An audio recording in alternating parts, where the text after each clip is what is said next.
ายดีพี่น้องลุงปาวRFCเมื่อสุขุสุคนเนาะบ่ว่าอยู่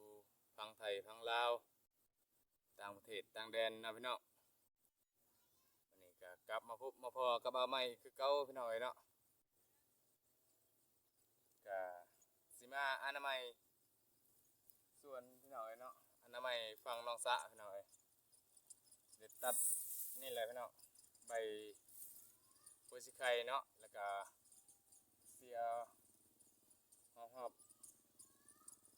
น้องนี่แหละพี่น้อยน้องปลาน้องสะติดกับเที่ยงนี่แหละเนาะเบิ่งกันพี่น้อย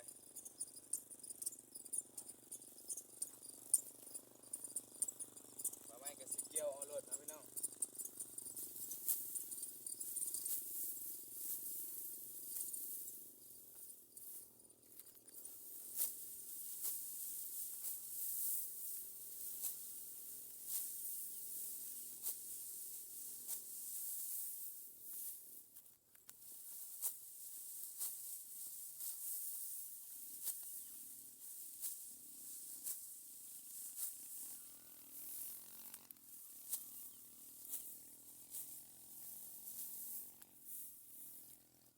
เพื่อกันบ่ให้มันขึ้นโคนนะพี่น้องเนาะอย่ามันขึ้นโคนแน่แล้วก็มันการเฮาบ่ตัดออกมันสิบ่โป่งใหม่พี่น้องมันสิตายพี่น้อง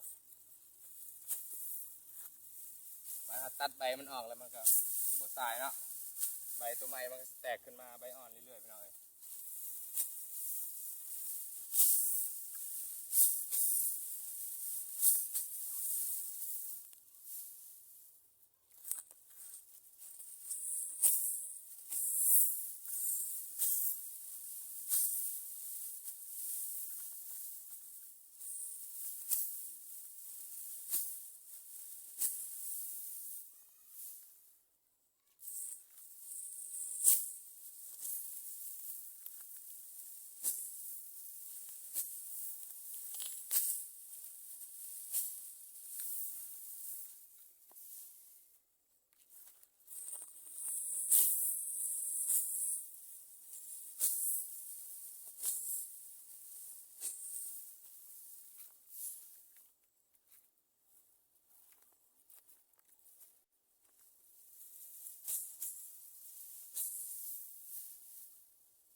ประมาณนี้แหละพี่น้องเนาะเกี่ยวหอมแล้ว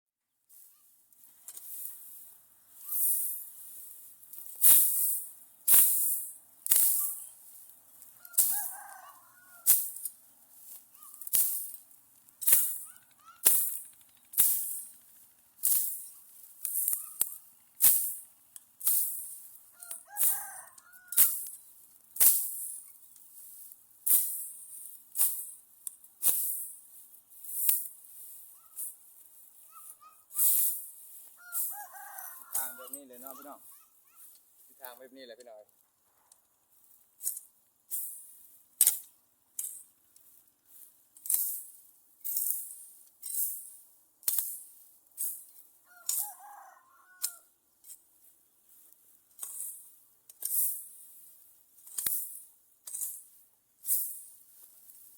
ยายุมันหลายพี่น้อยเนาะ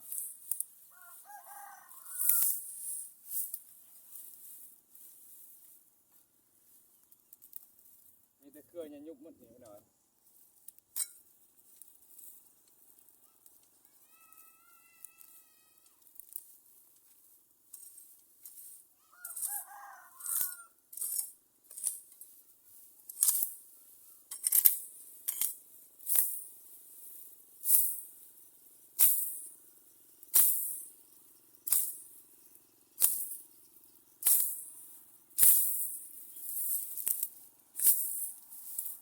ลูกสาวก็อาบน้ำกันแล้วพี่น้อยค่ำเลยเนาะ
ทางประมาณนี้เลยพี่น้องเนาะนี่เนาะพี่น้องพอคำแล้วก็ว่าไม่ก็สิจุดเลยพี่น้องเอ้ย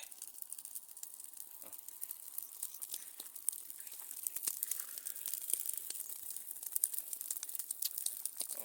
เคพี่น้องเอ้ยไม่อันนี้เนาะ